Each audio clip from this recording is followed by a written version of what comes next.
Hello dear friends, welcome. आप सभी का आरबी कैंपस चैनल पर बहुत बहुत स्वागत है।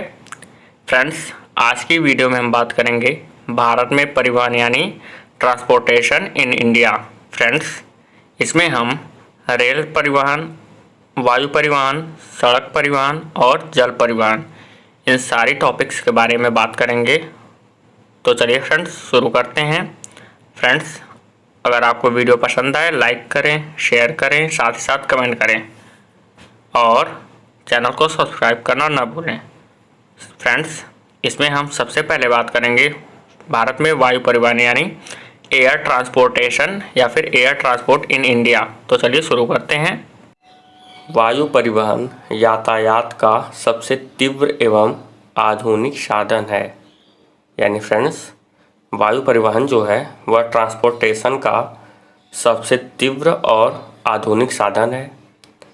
भारत जैसे विशाल देश के लिए यह उपयोगी जरूर है, लेकिन संसाधन एवं धन की कमी के कारण इसका पर्याप्त विकास नहीं हो सका है।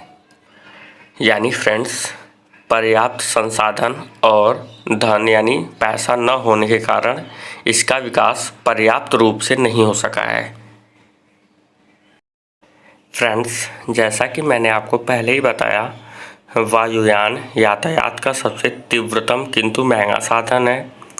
भारत जैसे विशाल भौगोलिक भूभाग तथा व्यापक जलवायविक व भू प्रादेशिक विविधता वाले देश में वायु परिवहन का महत्व काफ़ी बढ़ जाता है। फ्रेंड्स, भारत में विश्व की लगभग 17% जनसंख्या निवास करती है और भारत के पास बहुत बड़ा भूभाग है। साथ ही साथ भारत की जलवायु जो है वह अलग अलग रहती है, भू प्रादेशिक विविधता है और देश में वायु परिवहन इससे यानी इस सभी कारणों से वायु परिवहन का महत्व भारत में काफ़ी ज़्यादा बढ़ जाता है। साथ ही साथ भारत के प्रमुख वाणिज्यिक एवं औद्योगिक केंद्र भी एक दूसरे से अत्यधिक दूर हैं, यानी ज़्यादा दूरी पर स्थित हैं। फ्रेंड्स, भारत के वाणिज्यिक और औद्योगिक केंद्र एक दूसरे से काफ़ी दूर हैं, इसलिए भी वायु परिवहन का महत्व बहुत ज़्यादा बढ़ जाता है। फ्रेंड्स, वायु परिवहन आंतरिक संपर्क के अतिरिक्त दूसरे देशों के साथ संपर्क जोड़ने की दृष्टि से भी परम आवश्यक है। यानी फ्रेंड्स, एयर ट्रांसपोर्ट का इससे भी अधिक महत्व है कि वह एक देश से दूसरे देश यानी बाईलैटरल या फिर मल्टीलैटरल जो होता है उसमें बहुत आवश्यक है। यानी आंतरिक संपर्क और उसके अतिरिक्त दूसरे देशों के साथ जो संपर्क जोड़ने का जो साधन है उसमें वायु परिवहन का महत्व काफ़ी ज़्यादा बढ़ जाता है। इसके अतिरिक्त ऐसे कई कारक और हैं जो भारत को वायु यातायात यानी एयर ट्रांसपोर्ट के विकास हेतु एक अनुकूल स्थिति बनाते हैं। भारत के एक ओर पश्चिमी यूरोप व अफ्रीका हैं, तो दूसरी ओर दक्षिण पूर्वी तथा पूर्वी एशिया है। यानी दक्षिण पूर्वी एशिया के देश हैं एक तरफ और पश्चिमी तरफ यूरोप व अफ्रीका के देश हैं, तो इससे भी वायु परिवहन का महत्व काफ़ी ज़्यादा बढ़ जाता है। फ्रेंड्स, भारत का मौसम वर्ष के अधिकांश भाग में साफ रहता है। यानी भारत का मौसम अधिकांश समयों में साफ रहता है। विस्तृत मैदानी भाग वायुयान उतरने के लिए उपयुक्त समतल भूमि उपलब्ध कराते हैं। साथ ही साथ यात्री एवं माल परिवहन के लिए या फिर माल परिवहन के अलावा देश की रक्षा के लिए भी वायु यातायात का विकास अनिवार्य है। आपातकाल में वायु यातायात की सुविधा निर्णायक भूमिका निभाती है। यानी फ्रेंड्स, जब आपातकाल होता है उस समय वायु यातायात की सुविधा मुख्य भूमिका यानी निर्णायक भूमिका निभाती है। जैसे प्रेजेंट टाइम में कोविड का सिचुएशन है जिसमें वायु यातायात ने काफ़ी अच्छी भूमिका या फिर बहुत इम्पॉर्टेंट भूमिका निभाई है। जैसा कि आप सभी लोग जानते हैं। फ्रेंड्स, अब हम बात करेंगे भारत में वायु यातायात यानी एयर ट्रांसपोर्ट का विकास। तो चलिए शुरू करते हैं। फ्रेंड्स, भारत में वायु परिवहन यानी एयर ट्रांसपोर्ट का विकास यानी भारतीय नागरिक उड्डयन इतिहास जो है, भारत में 18 फरवरी यानी 18 फरवरी को, या फिर ये कहें कि भारत में 18 फरवरी 1911 को पहली वाणिज्यिक उड़ान भरी गई, जो कि इलाहाबाद व नैनी, फ्रेंड्स इलाहाबाद उत्तर प्रदेश में स्थित है और नैनी भी उत्तर प्रदेश में ही स्थित है। तो जो कि इलाहाबाद व नैनी के मध्य 6 मील की थी। इसमें 6500 डाक वायुयान द्वारा भेजी गई, जिसे हेनरी पिकेट ने चलाया। फ्रेंड्स, जो भारत में पहली वायुयान सेवा शुरू की गई वह 6500 डाक वायुयान द्वारा भेजी गई, जिसमें हेनरी पिकेट ने उसे चलाया था, जो कि 6 मील की दूरी के बीच थी और पहली बार 18 फरवरी 1911 में इसकी शुरुआत की गई। फ्रेंड्स, यह दुनिया की पहली एयर मेल सेवा और भारत में नागरिक उड्डयन की शुरुआत के रूप में जानी जाती है।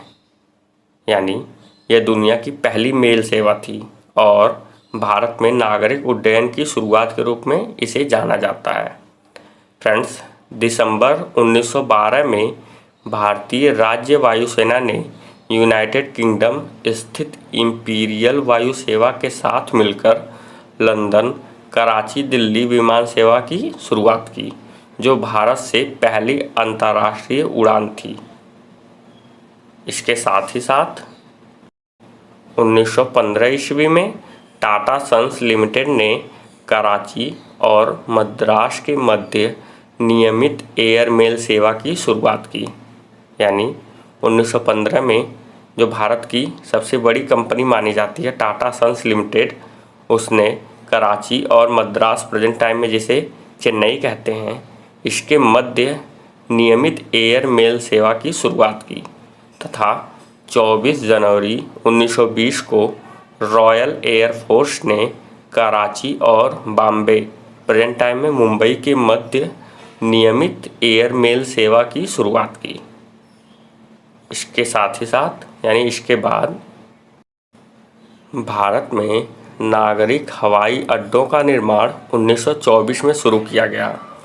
यानी फ्रेंड्स, अगर आपसे यह पूछा जाए कि भारत में नागरिक हवाई अड्डों का शुरुआत यानी निर्माण कब से शुरू हुआ, तो इसका आंसर होगा 1924 यानी 1924 ईस्वी में। हवाई अड्डों का निर्माण कलकत्ता, अब कोलकाता है, में दमदम नाम की जगह पर और इलाहाबाद, उत्तर प्रदेश के इलाहाबाद में बमरौली और बॉम्बे, अब मुंबई में गिलबर्ट हिल पर किया गया। यानी हवाई अड्डों का निर्माण जो है वह कलकत्ता यानी कोलकाता में, कोलकाता के दमदम में, जो पश्चिम बंगाल की राजधानी कोलकाता है, वहाँ के एक दमदम नामक स्थान पर किया गया और उत्तर प्रदेश के इलाहाबाद में बमरौली नामक स्थान पर और बॉम्बे यानी मुंबई में गिलबर्ट हिल पर इसका निर्माण किया गया। इसके बाद 1932 यानी 1932 में टाटा सन्स लिमिटेड का एक प्रभाग टाटा एयरलाइंस के रूप में अस्तित्व में आया। यानी 1932 में टाटा सन्स लिमिटेड का एक प्रभाग यानी एक भाग जो है टाटा एयरलाइंस के रूप में अस्तित्व में यानी उसका निर्माण किया गया। फ्रेंड्स, 15 अक्टूबर को कराची, अहमदाबाद, बॉम्बे, बेल्लारी, मद्रास के बीच विमान सेवा चालू की गई। यानी 1932 में 15 अक्टूबर को कराची, अहमदाबाद, बॉम्बे, बेल्लारी, मद्रास के मध्य विमान सेवा चालू की गई। इसी को डाक ने या फिर इसी को डाक ले जाने का कार्य सौंपा गया। साथ ही साथ 1933 और 1934 के मध्य यानी 1933 और 1934 के मध्य भारतीय विमान सेवाएं Indian Trans Continental Airways, Madras air taxi सेवा, इंडियन नेशनल एयरवेज इत्यादि के रूप में शुरू की गईं। यानी फ्रेंड्स 1933 और 1934 में भारत में भारतीय विमान सेवाएं जिसमें Indian Trans Continental Airways, Madras air taxi सेवा, इंडियन नेशनल एयरवेज इत्यादि के रूप में शुरू की गईं। 1945 यानी 1945 में डेक्कन एयरवेज स्थापित किया गया, जिस पर टाटा एवं यानी टाटा और हैदराबाद के निजाम द्वारा संयुक्त रूप से स्वामित्व था। फ्रेंड्स 1945 में जो डेक्कन एयरवेज की स्थापना की गई उस पर मालिकाना हक टाटा का था, यानी टाटा कंपनी का था, और हैदराबाद के निजाम द्वारा संयुक्त रूप से स्वामित्व था, यानी मालिकाना हक था दोनों लोगों का। इसके बाद 1946 यानी 1946 ईस्वी में टाटा एयरलाइंस का नाम बदलकर एयर इंडिया कर दिया गया। यानी फ्रेंड्स अगर आपसे यह पूछे कि टाटा एयरलाइंस का नाम बदलकर एयर इंडिया कब किया गया, तो इसका आंसर होगा 1946 यानी 1946 ईस्वी में। इसके बाद भारत की स्वतंत्रता के बाद 1948 यानी 1948 में एयर इंडिया इंटरनेशनल लिमिटेड नाम के तहत अंतर्राष्ट्रीय यानी इंटरनेशनल सर्विसेज के लिए या फिर इंटरनेशनल सर्विसेज के संचालन के लिए एयर इंडिया और भारत सरकार के मध्य समझौते पर हस्ताक्षर किए गए। इसके बाद 8 जून यानी 8 जून 1948 को एयर इंडिया ने मुंबई और लंदन वाया काहिरा और जिनेवा, यानी मुंबई से लंदन जाने के लिए उसके बीच काहिरा और जिनेवा से होके जाना पड़ेगा, इसके मध्य साप्ताहिक उड़ान के साथ अपनी अंतर्राष्ट्रीय सेवाओं का उद्घाटन किया। इसके बाद मार्च 1953 में भारतीय संसद ने एयर निगम अधिनियम पारित कर दिया और वायु परिवहन का राष्ट्रीयकरण कर दिया तथा सभी विमान कंपनियों को 2 नवनिर्मित निगमों में शामिल कर दिया गया। इसके बाद फ्रेंड्स एक निगम का नाम इंडियन एयरलाइंस रखा गया, जिसका काम देश के भीतरी भागों में वायु सेवाएं चलाने का है।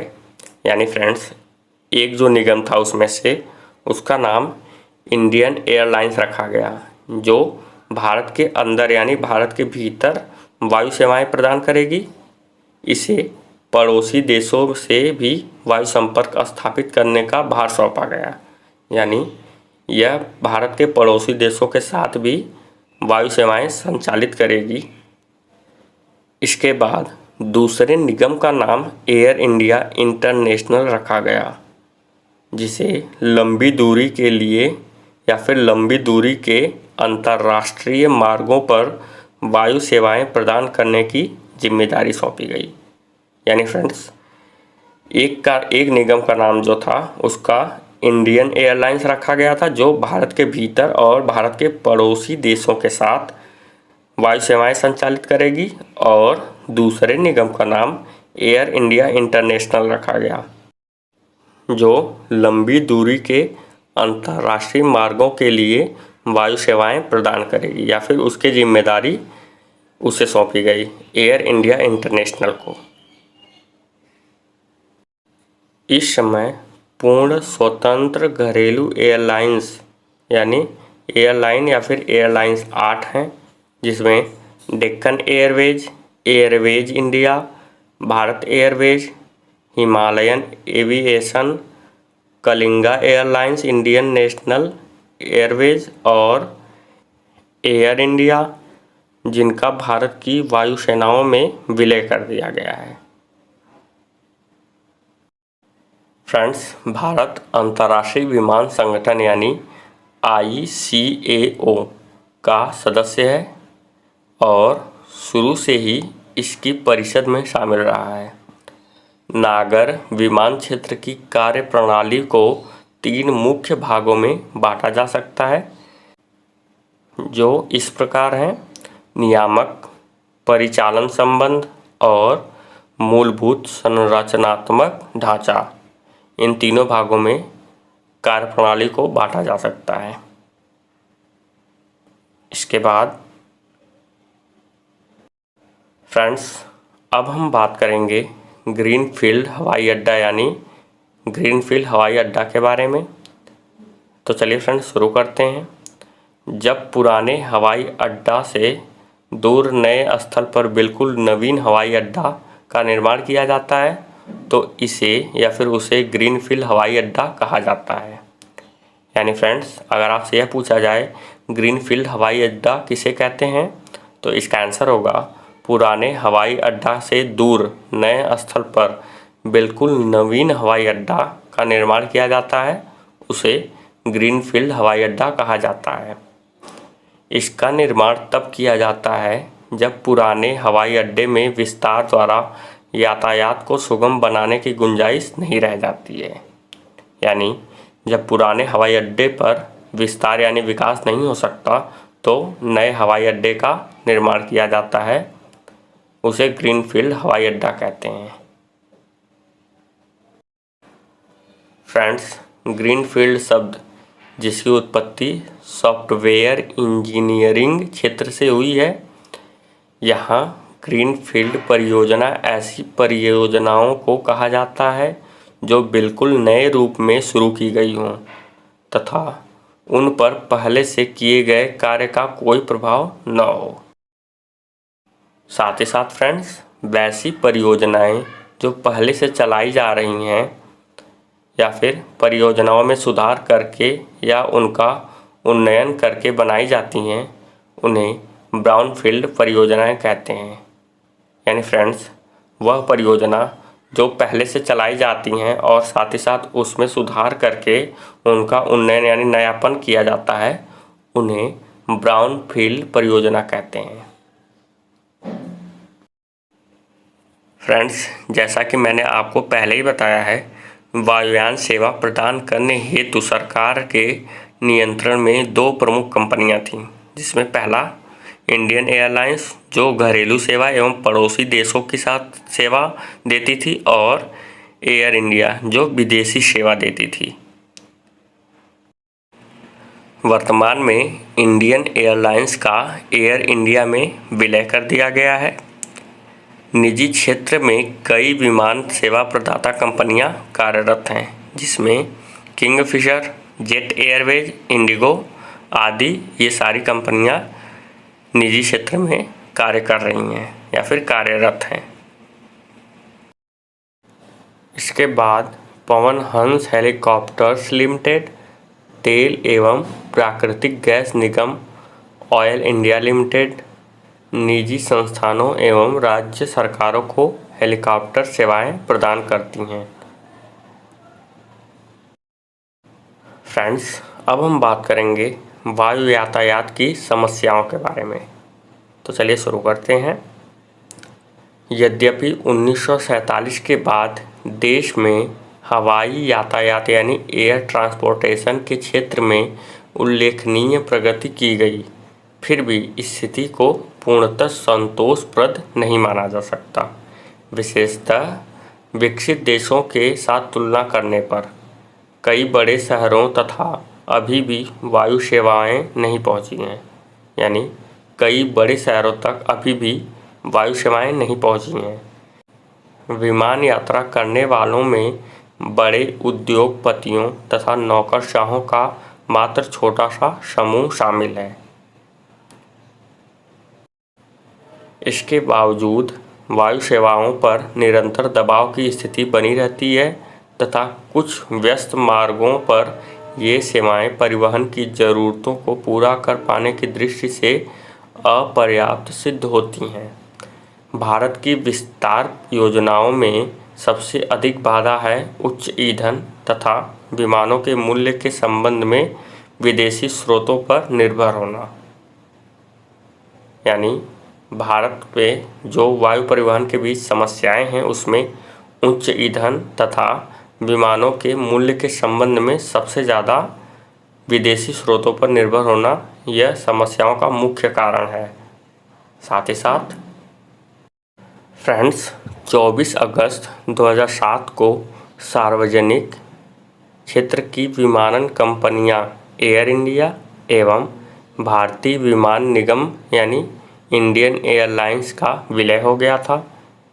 यह दोनों कंपनियां अब national aviation company of India limited यानी NACIL के नाम से कार्यरत हो गई हैं।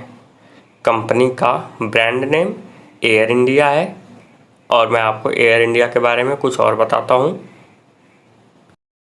फ्रेंड्स, एयर इंडिया का मुख्यालय नई दिल्ली में है और निगमित यानी जहाँ से कार्यालय होता है, जहाँ से कार्य होता है उसका कार्यालय मुंबई में है।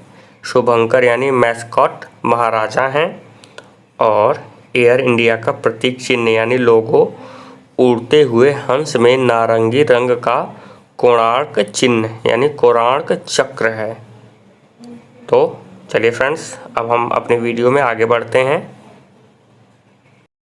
फ्रेंड्स, भारतीय विमानपत्तनम प्राधिकरण का गठन 1 अप्रैल 1995 ईस्वी को किया गया।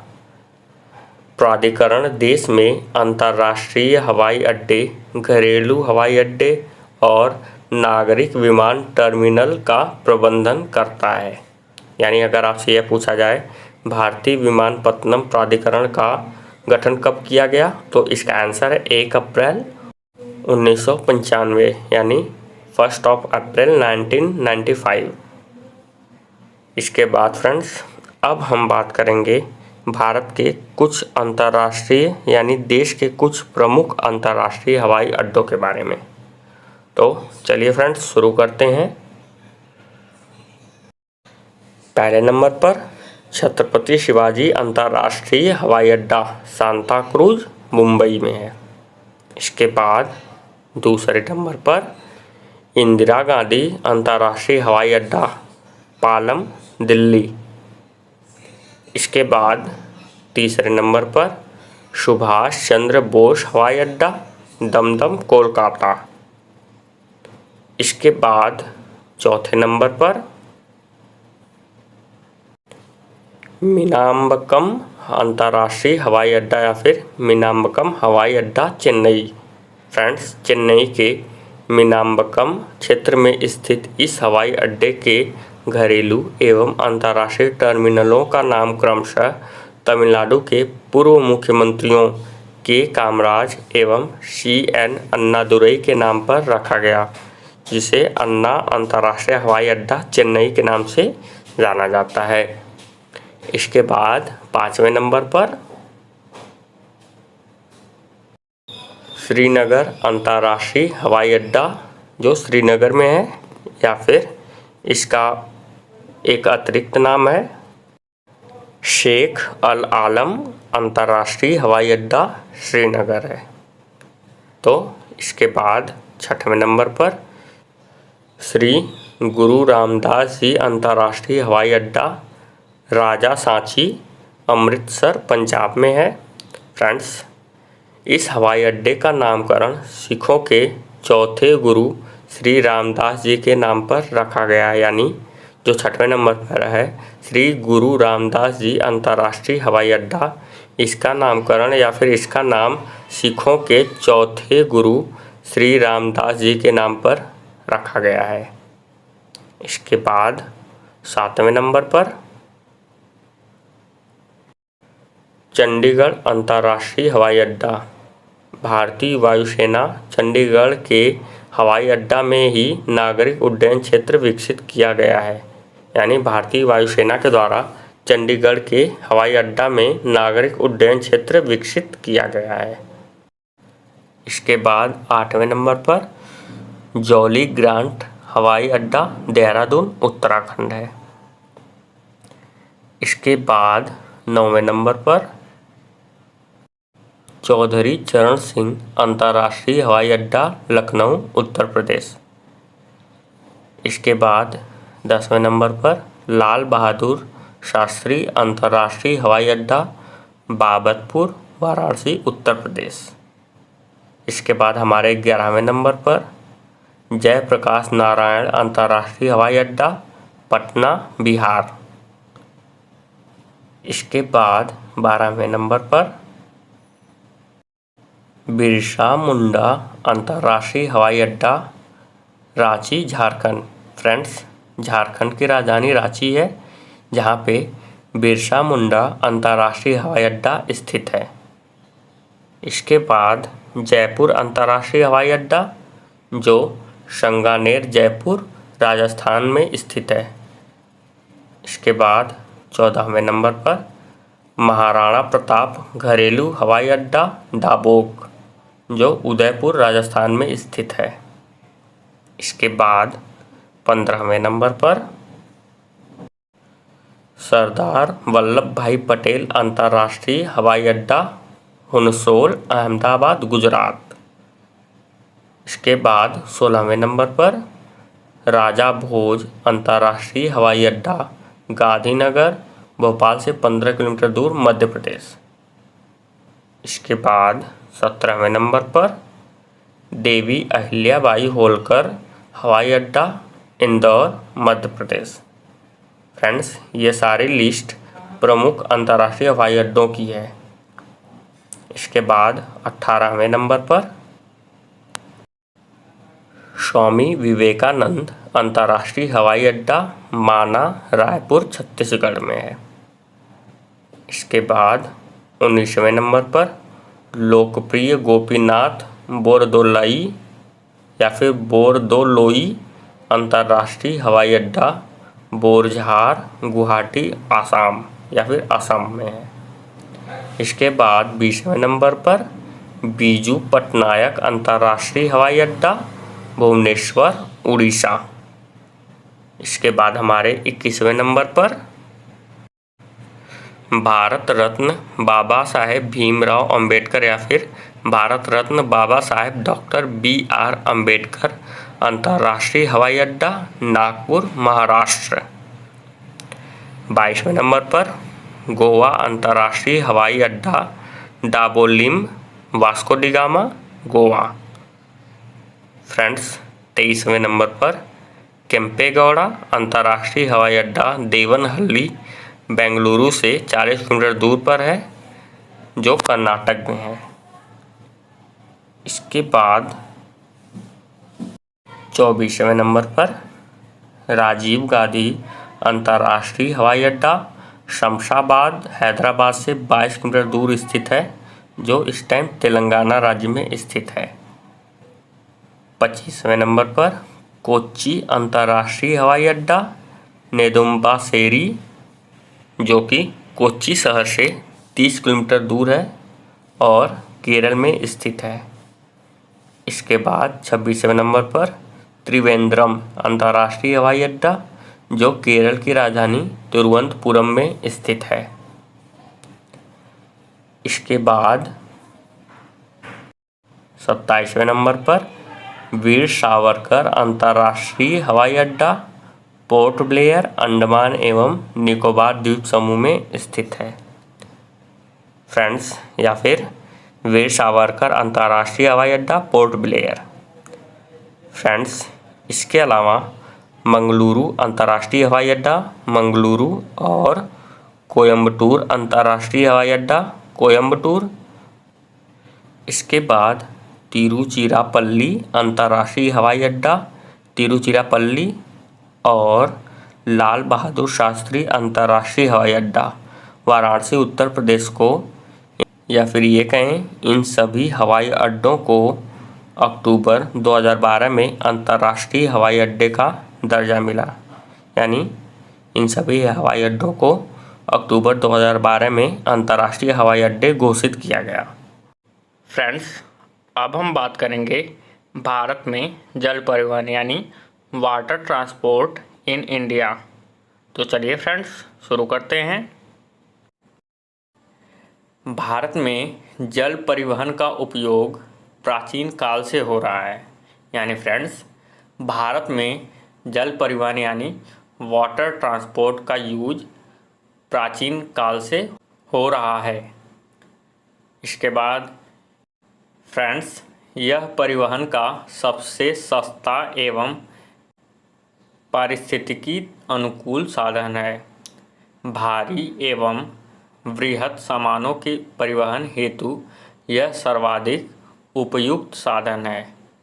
यानी फ्रेंड्स, जो सामान भारी होते हैं या फिर बड़े होते हैं, उन सामानों को एक स्थान से दूसरे स्थान पर ले जाने के लिए वाटर ट्रांसपोर्ट यानी जल परिवहन सर्वाधिक उपयुक्त है। इसके बाद फ्रेंड्स, जल परिवहन यानी वाटर ट्रांसपोर्ट दो प्रकार का होता है। पहले नंबर पर यानी पहला आंतरिक जल परिवहन यानी अंतःस्थलीय जल परिवहन, और दूसरे नंबर पर महासागरीय जल परिवहन यानी जो समुद्र में यानी महासागरों में जल परिवहन होता है उसे महासागरीय जल परिवहन कहते हैं। इसके बाद हम पहला अंतःस्थलीय जल परिवहन के बारे में जानकारी प्राप्त करेंगे। फ्रेंड्स, इसके अंतर्गत नदियाँ, नहरें, पश्च जल तथा संकरी खाड़ियाँ आदि आती हैं।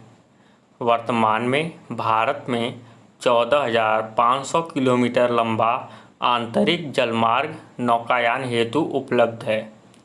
देश के कुल परिवहन में इसकी भागीदारी लगभग 1% है।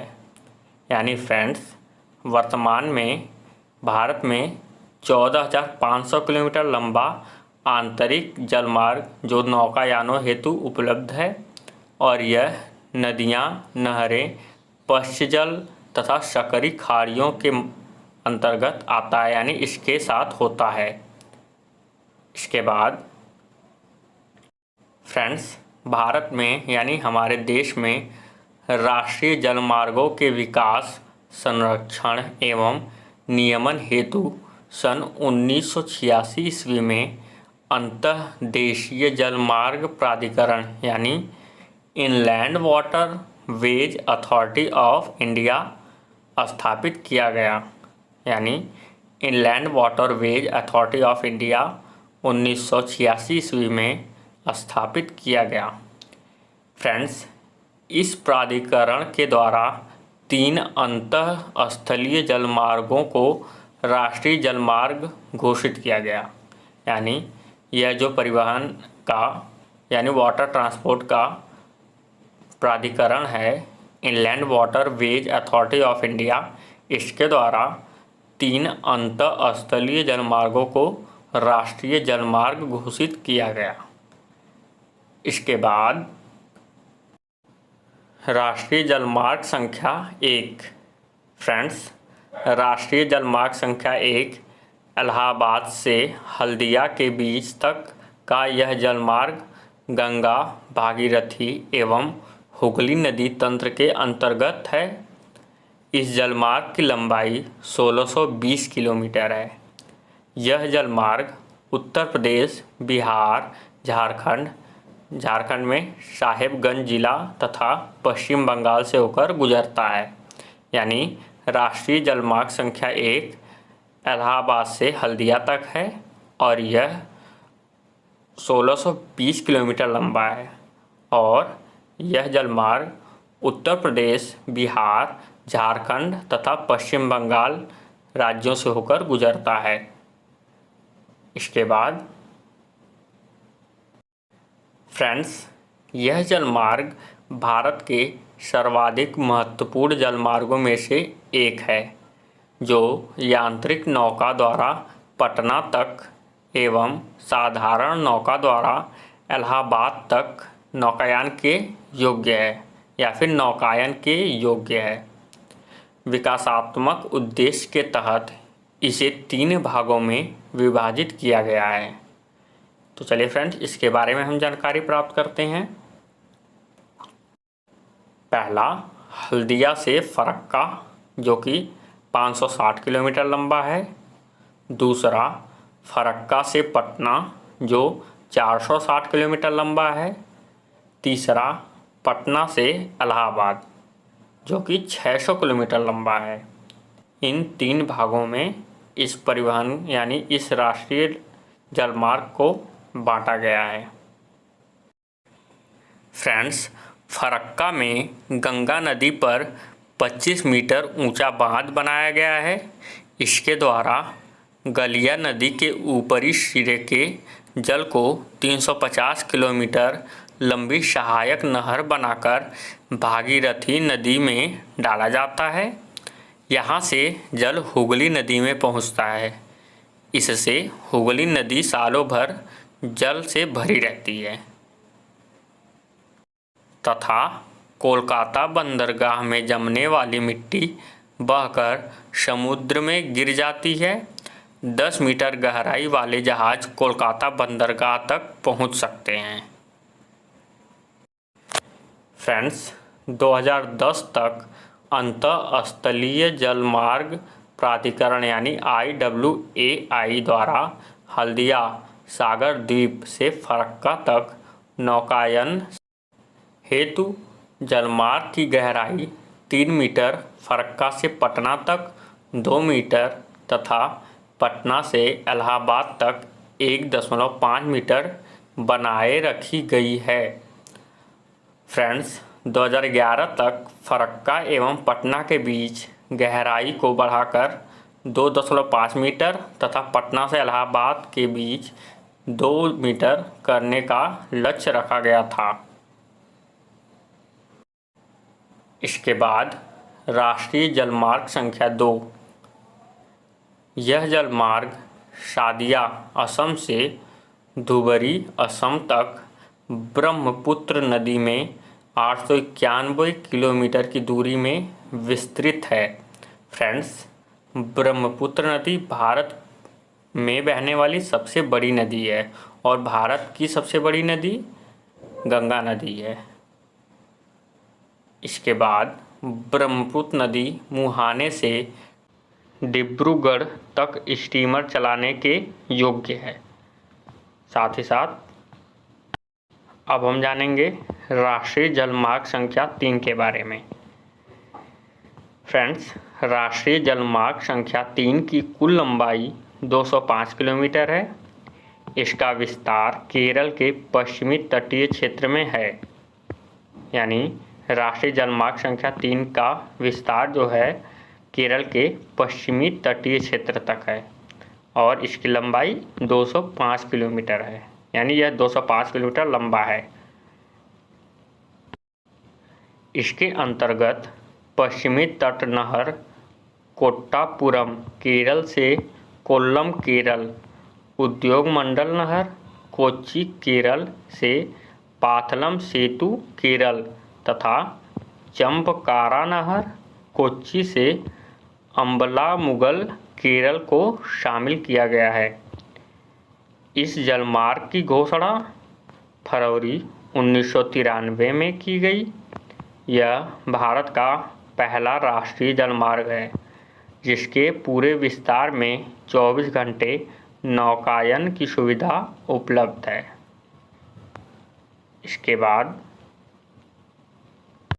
अब हम जानेंगे राष्ट्रीय जलमार्ग संख्या 3 का विस्तृत ब्यौरा। फ्रेंड्स, पहले नंबर पर पश्चिमी तट नहर कोट्टापुरम से कोल्लम तक जो कि 168 किलोमीटर लंबा है।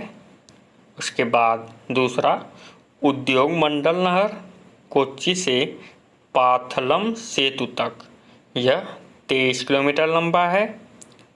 तीसरा चंपाकारा नहर कोच्चि से अम्बलामुगल तक, यह 14 किलोमीटर लंबा है। इसके बाद राष्ट्रीय राजमार्ग संख्या 3 की कुल लंबाई यानी राष्ट्रीय जलमार्ग संख्या 3 की कुल लंबाई 205 किलोमीटर। यहाँ पे फ्रेंड्स राजमार्ग हो गया है, आप इसे जलमार्ग कर लीजिएगा। इसके बाद राष्ट्रीय जलमार्ग संख्या 4। इस जलमार्ग की घोषणा 25 नवंबर 2008 ईस्वी को की गई। राष्ट्रीय जलमार्ग संख्या 4 के अंतर्गत भद्राचलम से राजमुंद्री के बीच गोदावरी नदी के जलमार्ग को, वजीराबाद से विजयवाड़ा के बीच कृष्णा नदी जलमार्ग को तथा काकीनाडा से पुडुचेरी के बीच नहर जलमार्ग को शामिल किया गया है। इस जलमार्ग की कुल लंबाई 1095 किलोमीटर है।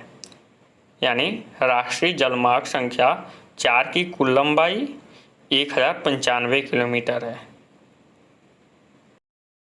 फ्रेंड्स, भद्राचलम से राजमुंद्री गोदावरी नदी पर 171 किलोमीटर लंबा, वजीराबाद से विजयवाड़ा तक कृष्णा नदी पर 157 किलोमीटर लंबा, काकीनाडा से पुडुचेरी नहर तक, यानी काकीनाडा से पुडुचेरी तक यह नहर पर है, यह 767 किलोमीटर लंबा। इसके बाद फ्रेंड्स, राष्ट्रीय जलमार्ग संख्या 4 की कुल लंबाई 1095 किलोमीटर है। यहाँ पे फ्रेंड्स राजमार्ग हो गया है, आप इसे जलमार्ग कर लीजिएगा। इसके बाद काकीनाडा से पुडुचेरी के बीच जो नहर जलमार्ग है उसमें उत्तर से दक्षिण की ओर क्रमशः काकीनाडा नहर, इलूरू नहर, कोम्मामूर नहर, उत्तरी बकिंघम नहर तथा दक्षिणी बकिंघम नहर शामिल हैं। यानी काकीनाडा से पुडुचेरी के बीच उत्तर से दक्षिण की ओर क्रमशः काकीनाडा नहर, इलूरू नहर, कोम्मामूर नहर, उत्तरी बकिंघम नहर तथा दक्षिणी बकिंघम नहर शामिल हैं।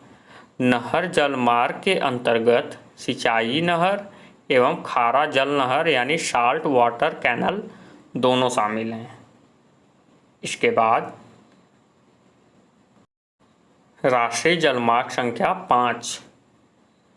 इस जलमार्ग की घोषणा भी राष्ट्रीय जलमार्ग संख्या 4 के साथ ही 25/11/2008 ईस्वी को ही की गई थी। यानी इन दोनों जलमार्गों की घोषणा 25/11/2008 ईस्वी को की गई थी। साथ ही साथ राष्ट्रीय जलमार्ग संख्या 5 के अंतर्गत तालचेर से धमरा के बीच ब्रह्माणी नदी तंत्र के जलमार्ग को, जीवनखली से चरबतिया के बीच पूर्वी तट नहर जलमार्गों को, चरबतिया से धमरा के बीच मताई नदी जलमार्ग को तथा मंगलगढ़ी से पारादीप के बीच महानदी के डेल्टाई नदियों के बीच, यानी महानदी के डेल्टाई नदियों के जलमार्ग को शामिल किया गया है। इस जलमार्ग की कुल लंबाई 623 किलोमीटर है। यानी राष्ट्रीय जलमार्ग संख्या 5 की कुल लंबाई 623 किलोमीटर है। पूर्वी तट नहर ईस्ट कोस्ट कैनल यानी ईसीसी के अंतर्गत पुराना हिजली ज्वारीय नहर द ओल्ड हिजली टाइबल कैनल एवं उड़ीसा के तटवर्ती नहर को शामिल किया गया है। इसके बाद अब हम जानेंगे प्रस्तावित राष्ट्रीय जलमार्गों के बारे में। बराक नदी के जलमार्ग को लखीमपुर असम से भांगा यानी भांग करीमागंज आसाम के बीच भाया सिलचर असम अगला राष्ट्रीय जलमार्ग के रूप में प्रस्तावित किया गया है। इसके लिए पेश विधेयक संसद में लंबित है। यह जलमार्ग 121 किलोमीटर लंबा है। इसके बाद खंड ग यानी महासागरीय जल परिवहन दूसरे नंबर का। फ्रेंड्स, भारत की तट रेखा 7517 किलोमीटर लंबी है, किंतु तट रेखा बहुत कम कटी फटी है। अतः इसके तट पर बड़े प्राकृतिक बंदरगाह बहुत कम विकसित हुए हैं। भारत में 13 बड़े बंदरगाह हैं तथा 185 गौण बंदरगाह हैं। बड़े बंदरगाहों की देखरेख एवं प्रबंधन का कार्य सरकार करती है। छोटे बंदरगाह राज्य सरकार के नियंत्रण में होते हैं। फ्रेंड्स, अर्थव्यवस्था की दृष्टि से देश के अन्य परिवहन साधनों की तुलना में महासागरीय परिवहन का विशेष महत्व है। भारत में भार की दृष्टि से लगभग 95% तथा मूल्य के दृष्टि से 70% विदेशी व्यापार महासागरीय मार्गों द्वारा होता है। इन मार्गों का उपयोग देश की मुख्य भूमि तथा द्वीपों के बीच परिवहन के लिए भी होता है। यानी भारत में भार की दृष्टि से लगभग 95% तथा मूल्य की दृष्टि से 70% विदेशी व्यापार महासागरीय मार्गों द्वारा किया जाता है। इन मार्गों का उपयोग देश की मुख्य भूमि तथा द्वीपों के बीच परिवहन के लिए भी होता है। फ्रेंड्स, अब हम जानेंगे भारत के 13 बड़े बंदरगाहों के बारे में। यानी 13 बड़े बंदरगाह के बारे में अब हम जानकारी प्राप्त करेंगे। पहले नंबर पर कांडला। फ्रेंड्स, इस बंदरगाह का निर्माण गुजरात के कच्छ जिले में है। कच्छ की खाड़ी में 1930 ईस्वी में किया गया था। यानी कांडला बंदरगाह का निर्माण कच्छ की खाड़ी में 1930 ईस्वी में किया गया था। शुरुआत में यहाँ सिर्फ साधारण आकार के जहाज़ ठहर सकते थे। यानी स्टार्टिंग के टाइम में यहाँ सिर्फ साधारण आकार यानी छोटे आकार के जहाज़ ठहर सकते थे। लेकिन भारत के बंटवारे के बाद जब कराची बंदरगाह पाकिस्तान में चला गया तो उत्तरी गुजरात, राजस्थान, पंजाब, हिमाचल प्रदेश, दिल्ली एवं जम्मू और कश्मीर राज्यों के सामानों के आयात निर्यात हेतु कांडला बंदरगाह को विकसित किया गया। इसका पत्ताश्रय प्राकृतिक एवं सुरक्षित है। कांडला बंदरगाह को मुक्त व्यापार क्षेत्र यानी फ्री ट्रेड जोन बनाया गया। यहाँ आयात शुल्क एवं चुंगी नहीं देना होता है। पेट्रोलियम उत्पाद के आयात हेतु यह बंदरगाह प्रसिद्ध है। यहाँ से पाइपलाइन द्वारा पेट्रोलियम को देश के आंतरिक भागों तक ले जाने की व्यवस्था की गई है। यानी पेट्रोलियम उत्पाद के आयातों हेतु यह बंदरगाह फेमस है। यहाँ से पाइपलाइन द्वारा पेट्रोलियम को देश के आंतरिक भागों तक ले जाने की सुविधा उपलब्ध है। इस बंदरगाह की एक समस्या है कि यह भूकंप प्रभावित क्षेत्र यानी जोन वी में स्थित है। जोन वी का मतलब भूकंप से प्रभावित क्षेत्र। इसके बाद दूसरा बंदरगाह मुंबई बंदरगाह। फ्रेंड्स, मुंबई बंदरगाह सालसठ द्वीप के प्राकृतिक कटान में स्थित है। इसका पोताश्रय प्राकृतिक एवं सुरक्षित है। चक्रवात एवं तूफान के समय भी जहाज़ सुरक्षित खड़े रह सकते हैं। यानी मुंबई बंदरगाह पर जब चक्रवात आए या फिर तूफान आए, यहाँ पर जहाज़ सुरक्षित खड़े रह सकते हैं। मुंबई बंदरगाह में जल की गहराई 11 मीटर है। यानी फ्रेंड्स, जहाँ पर मुंबई बंदरगाह स्थित है वहाँ जल की गहराई 11 मीटर है। स्वेज नहर की गहराई भी इतनी ही है। यानी स्वेज नहर की भी गहराई 11 मीटर है। अतः स्वेज नहर से आने वाले सभी जहाज़ यहाँ ठहर सकते हैं। पेट्रोलियम, खाद्यान्न, सूती एवं ऊनी वस्त्र, चमड़ा एवं यात्री परिवहन की दृष्टि से इस बंदरगाह का विशेष महत्व है। यानी फ्रेंड्स, पेट्रोलियम, खाद्यान्न यानी खाने पीने की वस्तु, सूती एवं ऊनी वस्त्र, चमड़ा एवं यात्रियों के परिवहन की दृष्टि से मुंबई बंदरगाह का विशेष महत्व है। यहाँ मुक्त व्यापार क्षेत्र स्थापित किया गया है, यानी मुंबई बंदरगाह के पास यानी मुंबई बंदरगाह में मुक्त व्यापार क्षेत्र यानी फ्री ट्रेड फैसिलिटी यानी इसको स्थापित किया गया है। इसके बाद न्हावा शेवा बंदरगाह या जवाहरलाल नेहरू बंदरगाह यानी JLNP फ्रेंड्स, नवी मुंबई में पनवेल के पास इस बंदरगाह का विकास मुंबई बंदरगाह के भार को कम करने के लिए या फिर मुंबई बंदरगाह के भार को कम करने के उद्देश्य से किया गया है।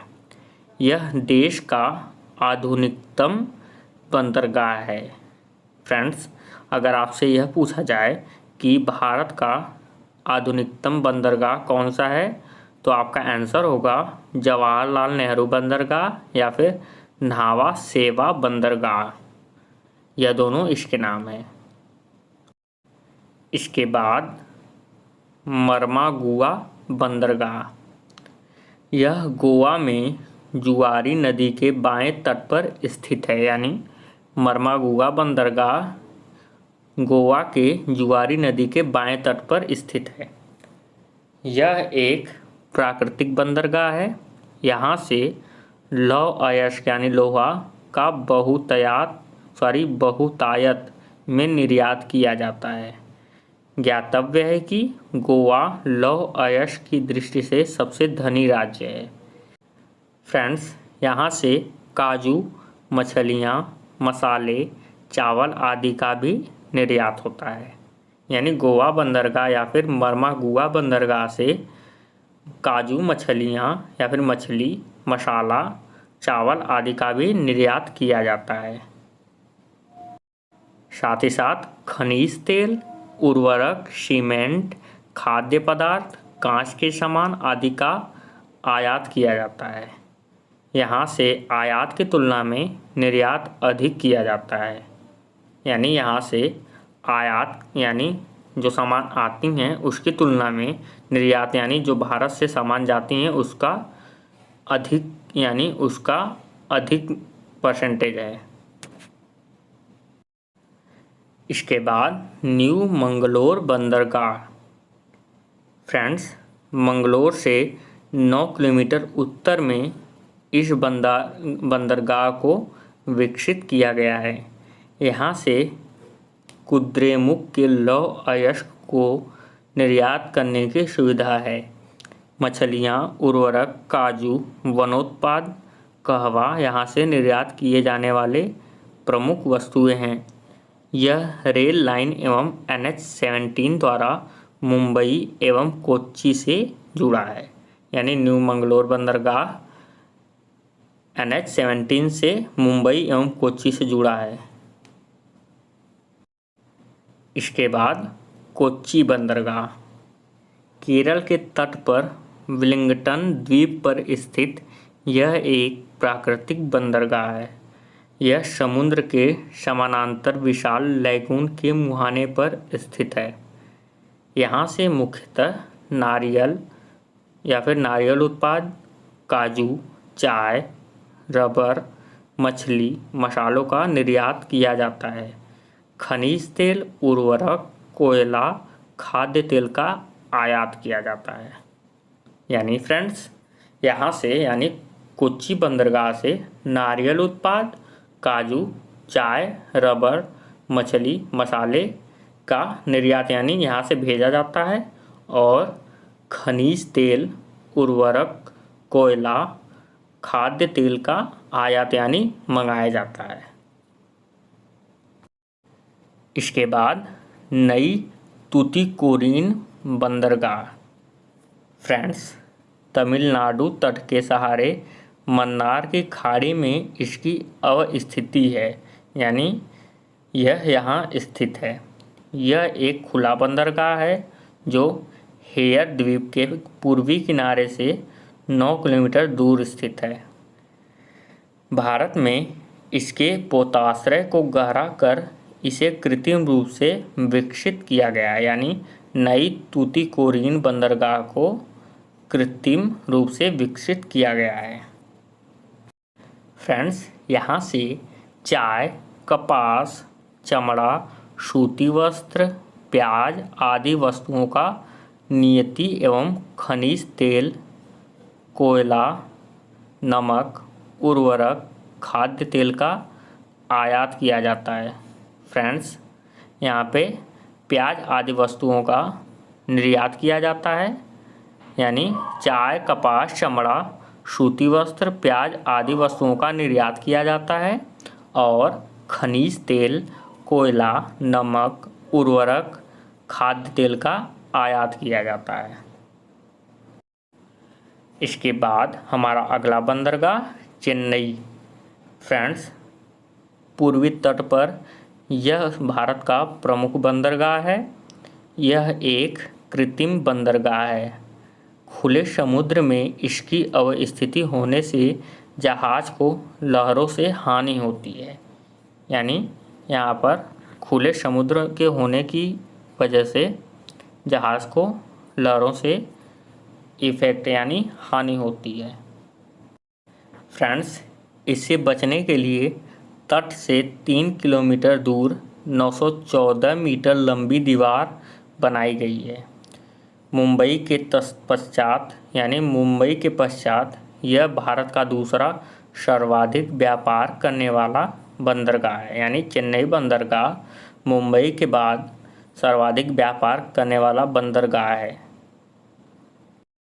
फ्रेंड्स, इस बंदरगाह से लौह अयस्क, खाद्यान्न, चमड़ा, चीनी, तंबाकू, नारियल उत्पाद आदि का या फिर आदि पदार्थों का निर्यात किया जाता है। यहाँ से आयात होने वाली सामानों में पेट्रोलियम यानी पेट्रोल के पदार्थ, रासायनिक पदार्थ, कोयला, खाद्य तेल, कपास प्रमुख है, यानी इन सभी को आयात किया जाता है। फ्रेंड्स, यह बंदरगाह तमिलनाडु के तट पर चेन्नई के उत्तर में स्थित है। चेन्नई के भार को कम करने के लिए इसे विकसित किया गया है, यानी जो एनोर बंदरगाह है, यह बंदरगाह तमिलनाडु के तट पर चेन्नई से उत्तर में स्थित है। यह चेन्नई के भार को कम करने के लिए विकसित किया गया है। कोयले के व्यापार हेतु इस बंदरगाह का विशेष महत्व है, यानी एनोर बंदरगाह का कोयले के व्यापार के लिए विशेष महत्व है। तमिलनाडु सरकार अपने लिए आंतरिक एवं आयातित कोयला इस बंदरगाह से प्राप्त करती है। फ्रेंड्स, आंध्र प्रदेश में स्थित विशाखापत्तनम बंदरगाह यह देश का एक गहरा एवं अच्छा प्राकृतिक बंदरगाह है, यानी विशाखापत्तनम जो बंदरगाह है यह आंध्र प्रदेश में स्थित है और यह देश का एक गहरा एवं अच्छा प्राकृतिक बंदरगाह है। पोताश्रय के मुख पर डॉल्फिन नोज नामक पहाड़ी के समुद्र में निकले होने के कारण यह तूफानों से स्वतः सुरक्षित है। यानी फ्रेंड्स, पोताश्रय जो होता है यानी जो बंदरगाह है उसके मुख पर डॉल्फिन नोज नामक पहाड़ी है जो समुद्र में निकले होने के कारण यह तूफानों से सुरक्षित रहता है। इस बंदरगाह से आयात से अधिक निर्यात किया जाता है, यानी यहाँ से सामान मंगाया कम जाता है और भेजा ज़्यादा जाता है, यानी विशाखापत्तनम बंदरगाह से निर्यात अधिक किया जाता है। इसके बाद बैलाडीला क्षेत्र के लौह अयस्क का निर्यात इसी बंदरगाह से किया जाता है। मैगजीन, चमड़े या फिर चमड़े का सामान, खाद्यान्न, कोयला आदि सामानों का भी निर्यात किया जाता है। आयातित वस्तुओं में खनिज तेल, उर्वरक, रसायन, मशीनरी, कोक आदि प्रमुख वस्तुएं हैं। इसके बाद अगला पाराद्वीप या फिर पारादीप। उड़ीसा के तट पर स्थित यह एक कृत्रिम बंदरगाह है, यानी इसको खुद से विकसित किया गया है। यहाँ यांत्रिक तरीके से लौह अयस्क एवं कोयला लादने उतारने की सुविधा है। लौह अयस्क मैगजीन, बॉक्साइट, अभ्रक, ग्रेफाइट, कोयला आदि का यहाँ से निर्यात किया जाता है, यानी इन सारी वस्तुओं का पारादीप से निर्यात किया जाता है। और इंजीनियरिंग सामान, उर्वरक, मशीन आदि का आयात किया जाता है, यानी ये सारी चीज़ें मंगाई जाती हैं। इसके बाद हल्दिया यानी हल्दिया बंदरगाह। पश्चिम बंगाल में हुगली नदी के मुहाने पर इस बंदरगाह का विकास किया गया है।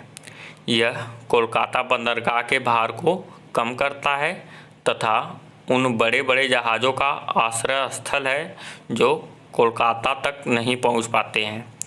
पेट्रोलियम पदार्थ के व्यापार हेतु इस बंदरगाह का विशिष्ट महत्व है, यानी पेट्रोलियम पदार्थों का जो व्यापार होता है वह इस बंदरगाह से अधिक होता है, यानी यहाँ से इसका अधिक महत्व है। इसके बाद कोलकाता बंदरगाह।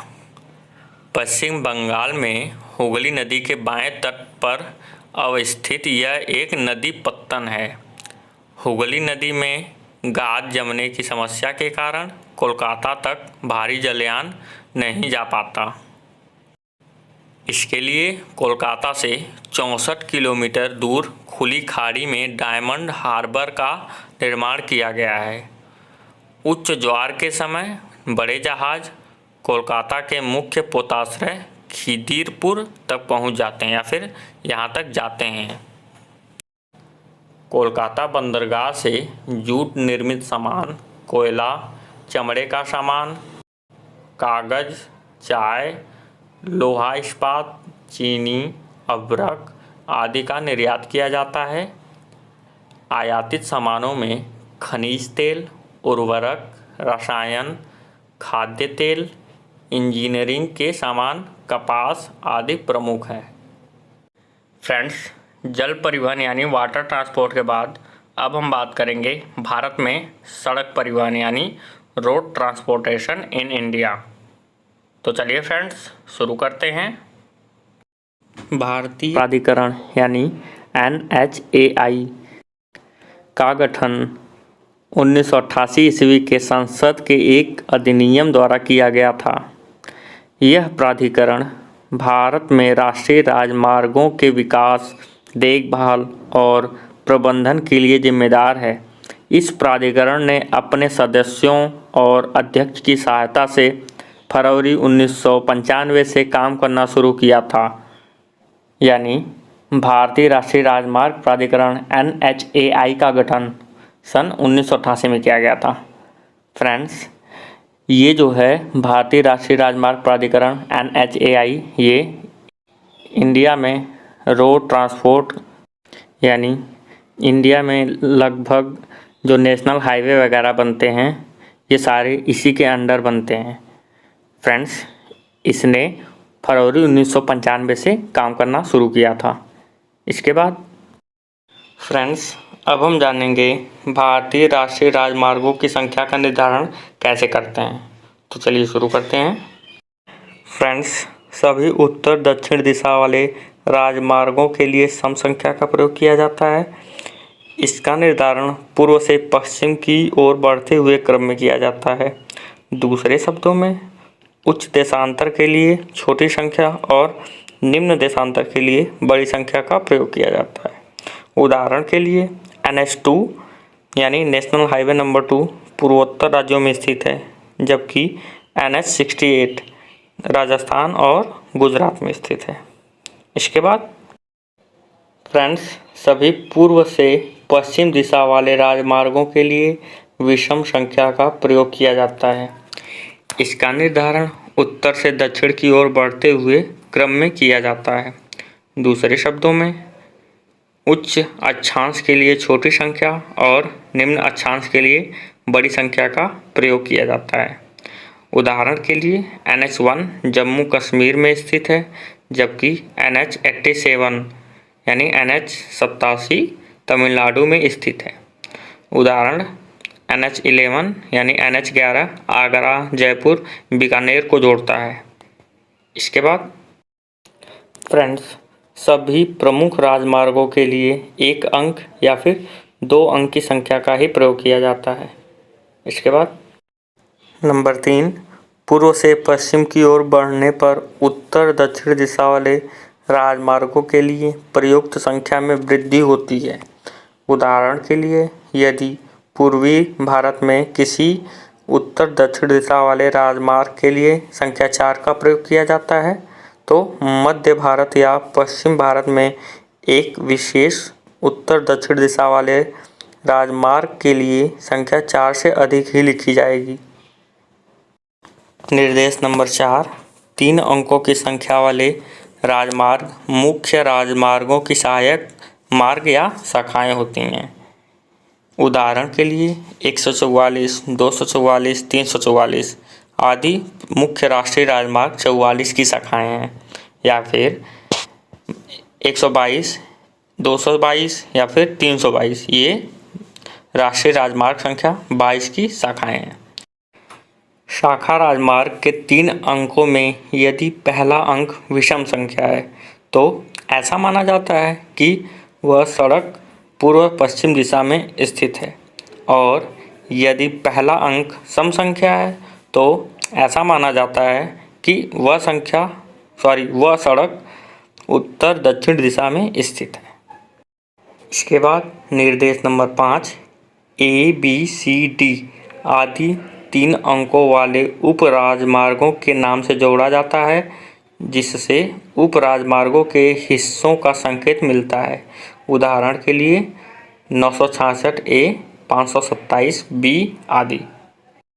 फ्रेंड्स, अब हम जानेंगे भारत में सड़क नेटवर्क की स्थिति। तो चलिए शुरू करते हैं। पहले नंबर पर सड़कों का वर्गीकरण, उसके बाद जो प्राधिकरण उसको बनाया है उसके बारे में, उसके बाद दूरी कि वह कितने किलोमीटर तक है, उसके बाद भारत में रोड ट्रांसपोर्ट में उसकी कितने प्रतिशत भागीदारी है। तो चलिए शुरू करते हैं। सड़कों का वर्गीकरण, राष्ट्रीय राजमार्ग और उसको किस प्राधिकरण ने बनाया है? सड़क परिवहन और राजमार्ग मंत्रालय ने। यह 97,991 किलोमीटर है और इसका रोड ट्रांसपोर्ट में भागीदारी 1.79% यानी 1.79%।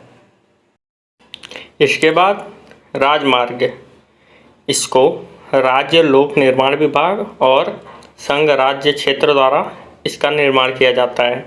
यह 1,67,109 किलोमीटर इसका विस्तार है और 3.05% अन्य लोक निर्माण विभाग के रोड। इसका निर्माण राज्य लोक निर्माण विभाग और संघ राज्य क्षेत्र द्वारा किया जाता है।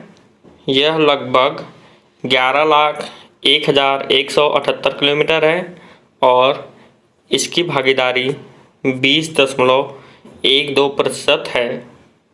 इसके बाद ग्रामीण सड़कें, इसका निर्माण पंचायत, जवाहर रोजगार योजना और प्रधानमंत्री सड़क योजना द्वारा किया जाता है। यह लगभग 33,37,255 किलोमीटर लगभग भारत में है और यह 61% या फिर 61% इसकी भारतीय रोड ट्रांसपोर्ट में भागीदारी है। इसके बाद शहरी सड़क, इसका निर्माण स्थानीय सरकार और नगर पालिका द्वारा किया जाता है। यह 4,67,106 किलोमीटर है और रोड ट्रांसपोर्ट में इसकी भागीदारी 8.54% है। इसके बाद परियोजना सड़कें, इसका निर्माण विभिन्न राज्य, संघ राज्य क्षेत्र के सरकारी विभाग और steel authority of India limited, नई दिल्ली सरकार, नई दिल्ली नगर निगम और सीमा सड़क संगठन द्वारा किया जाता है। यह लगभग 3,01,505 किलोमीटर है और इसका रोड ट्रांसपोर्ट में भागीदारी 5.50% है। इस हिसाब से भारत में कुल सड़कों का जाल 54,72,144 किलोमीटर भारत में सड़कें हैं। इसके बाद भारत के महत्वपूर्ण राष्ट्रीय राजमार्गों की सूची और राष्ट्रीय राजमार्ग का नाम कहां से कहां तक, अब हम ये जानेंगे। तो चलिए फ्रेंड्स शुरू करते हैं। राष्ट्रीय राजमार्ग संख्या 1 जो जम्मू और कश्मीर, उड़ी, बारामूला, श्रीनगर, कारगिल और लेह तक है। इसके बाद नेक्स्ट राष्ट्रीय राजमार्ग संख्या 2 जो कि आसाम, नागालैंड, मणिपुर, मिजोरम, डिब्रूगढ़, शिवसागर, मोकोकचुंग, वोखा, कोहिमा, इम्फाल, चूड़ाचांदपुर, शेरछिप तक है। इसके बाद नेक्स्ट राष्ट्रीय राजमार्ग संख्या 3 जो पंजाब, हिमाचल प्रदेश, जम्मू कश्मीर, अटारी, अमृतसर, जालंधर, होशियारपुर, हमीरपुर, मंडी, कुल्लू और मनाली तक है। इसके बाद नेक्स्ट राष्ट्रीय राजमार्ग संख्या 4 जो अंडमान एवं निकोबार में है। यह मायाबंदर, पोर्ट ब्लेयर और चिड़िया टापू को जोड़ता है। इसके बाद नेक्स्ट राष्ट्रीय राजमार्ग संख्या 5 जो पंजाब, चंडीगढ़, हरियाणा, हिमाचल प्रदेश, फिरोजाबाद, मोगा, जगराओं, लुधियाना, चंडीगढ़, कालका, सोलन, शिमला, ठियोग, नरकंडा और रामपुर को जोड़ता है। इसके बाद नेक्स्ट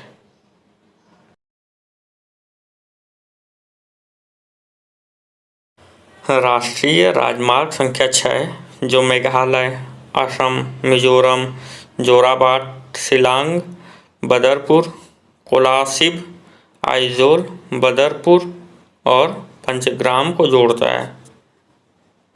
विश्व में सड़क नेटवर्क में पहले नंबर पर यूएसए है यानी यूनाइटेड स्टेट ऑफ अमेरिका है। दूसरे नंबर पर भारत है जिसका सबसे बड़ा नेटवर्क है दूसरे नंबर पे, जिसकी लंबाई 54 लाख किलोमीटर है।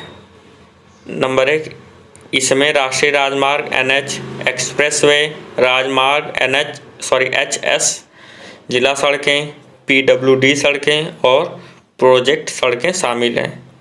इसके बाद भारत में राष्ट्रीय राजमार्गों की कुल लंबाई 2014 में 91,287 किलोमीटर से बढ़कर 2019 में लगभग 1,31,326 किमी हो गई है। फ्रेंड्स, देश में नेशनल हाईवे देश में उपलब्ध कुल सड़क नेटवर्क का सिर्फ 2% है, लेकिन यह देश के सड़क ट्रैफिक का लगभग 40% हिस्सा वहन करते हैं। फ्रेंड्स, इसके बाद अब हम जानेंगे राष्ट्रीय राजमार्ग संख्या 1 यानी NH1 जो दिल्ली से पाक सीमा तक है, जिसकी लंबाई 1226 किलोमीटर है। इसके बाद नेक्स्ट राष्ट्रीय राजमार्ग संख्या 2 यानी NH2 जो दिल्ली से कोलकाता तक है, जिसकी लंबाई 1490 किलोमीटर है। इसके बाद नेक्स्ट राष्ट्रीय राजमार्ग संख्या 3 यानी NH3 जो आगरा से मुंबई तक है, जिसकी लंबाई 1161 किलोमीटर है। इसके बाद नेक्स्ट NH4 यानी राष्ट्रीय राजमार्ग संख्या 4 जो मुंबई से चेन्नई तक है, जो 1415 किलोमीटर लंबा है। इसके बाद नेक्स्ट NH5 यानी राष्ट्रीय राजमार्ग संख्या 5 जो कोलकाता से चेन्नई तक है और 1610 किलोमीटर लंबा है। इसके बाद नेक्स्ट NH6 यानी राष्ट्रीय राजमार्ग संख्या 6 जो कोलकाता से मुंबई तक है, यह 1945 किलोमीटर लंबा है। इसके बाद राष्ट्रीय राजमार्ग संख्या 7 यानी NH7 जो वाराणसी से कन्याकुमारी तक है, जिसकी लंबाई 2369 किलोमीटर है। इसके बाद राष्ट्रीय राजमार्ग संख्या 8 यानी NH8 जो दिल्ली, जयपुर, मुंबई को जोड़ता है, यह 2058 किलोमीटर है, यानी इसकी लंबाई 2058 किलोमीटर है। अब हम जानेंगे राष्ट्रीय राजमार्ग के बारे में विस्तार से, तो चलिए शुरू करते हैं। राष्ट्रीय राजमार्ग संख्या 1 जो कि 456 किलोमीटर है, दिल्ली से अमृतसर तथा भारत पाकिस्तान सीमा तक। इसके बाद राष्ट्रीय राजमार्ग संख्या 1A यानी 1A यानी NH1A जो 663 किलोमीटर है, यह जालंधर से या फिर जालंधर से उरी तक है। इसके बाद नेक्स्ट राष्ट्रीय राजमार्ग 1B यानी NH1B जो 274 किलोमीटर, यह बटोटे से खानाबल तक है। इसके बाद राष्ट्रीय राजमार्ग संख्या 1C यानी NH1C जो 8 किलोमीटर तक है, जो डोमेल से कटरा तक है। इसके बाद राष्ट्रीय राजमार्ग यानी NH1D जो 422 किलोमीटर है, यह श्रीनगर से कारगिल से लेह तक है। इसके बाद राष्ट्रीय राजमार्ग 2 यानी NH2 जो 1465 किलोमीटर लंबा है, यह दिल्ली से कोलकाता तक है। इसके बाद राष्ट्रीय राजमार्ग संख्या 2A यानी NH2A जो 25 किलोमीटर लंबा है, यह सिकंदरा से भोगनीपुर तक है। इसके बाद राष्ट्रीय राजमार्ग 2B यानी NH2B जो 52 किलोमीटर है, यह वर्धमान से या फिर बर्धमान से बोलपुर तक है।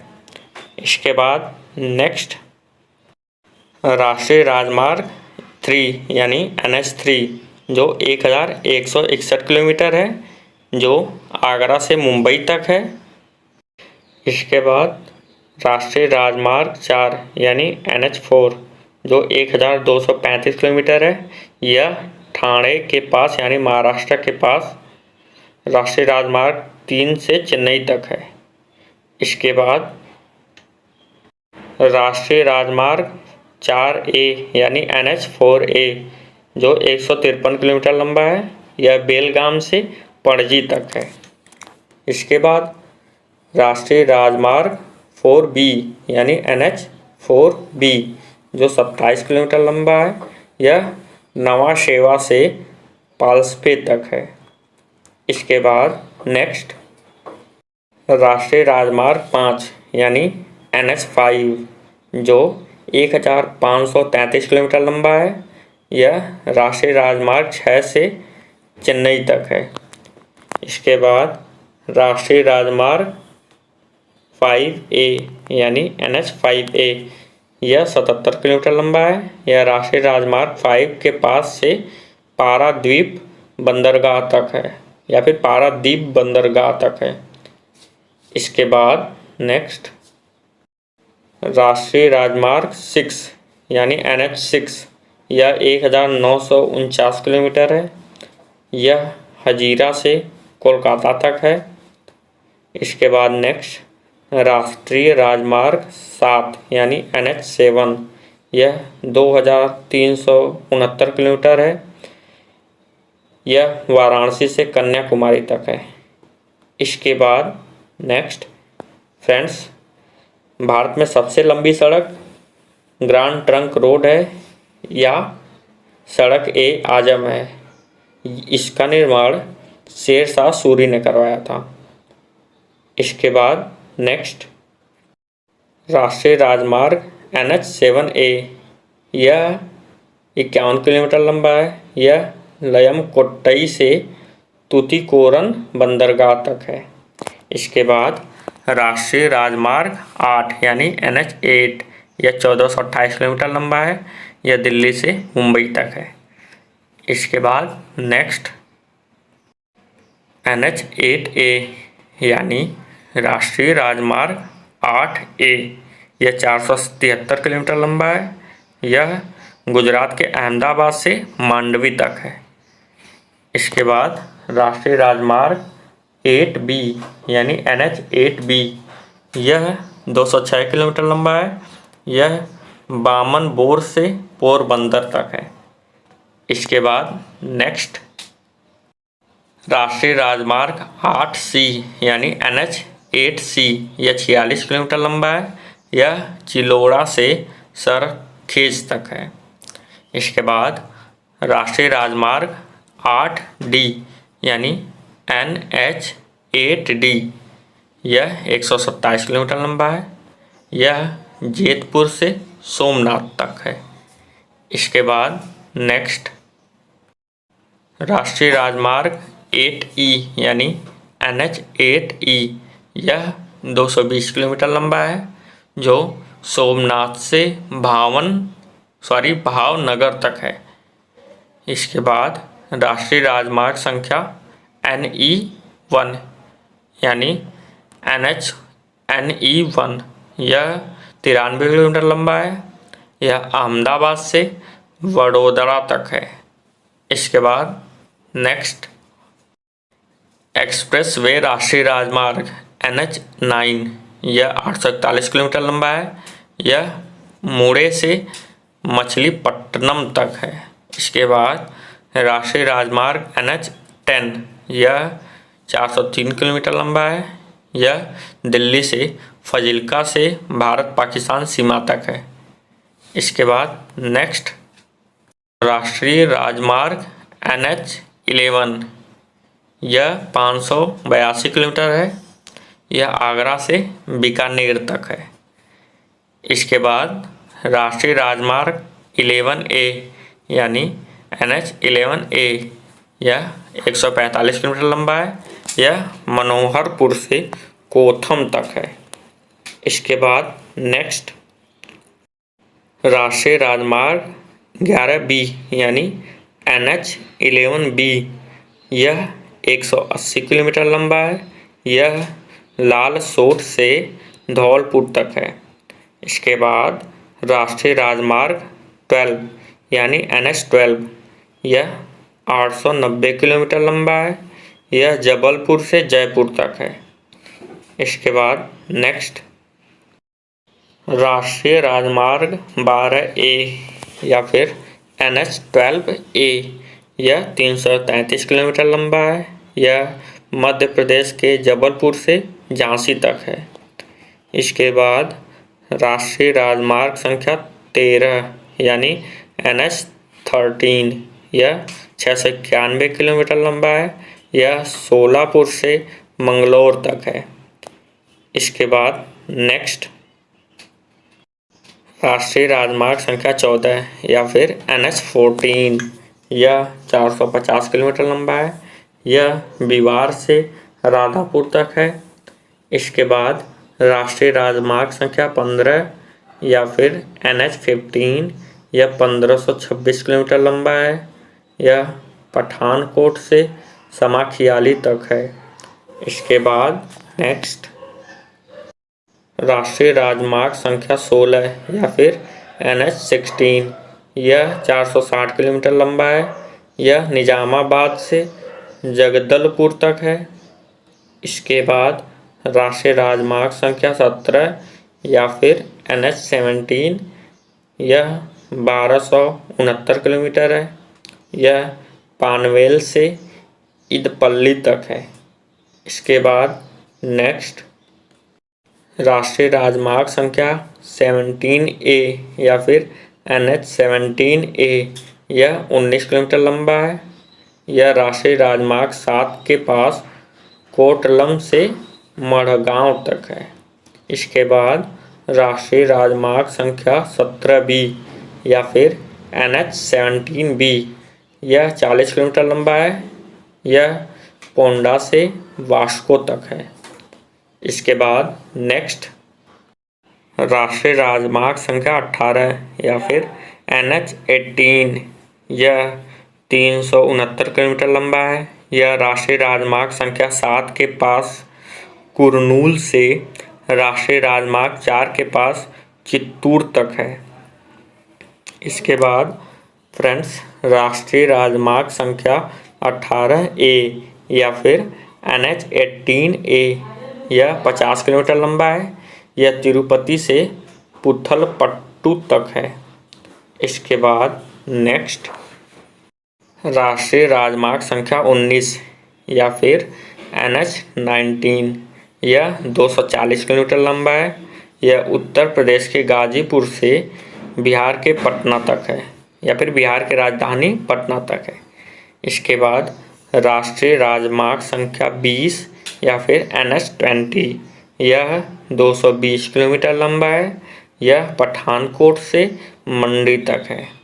इसके बाद नेक्स्ट NH-21 या फिर राष्ट्रीय राजमार्ग संख्या 21 यह 323 किलोमीटर लंबा है।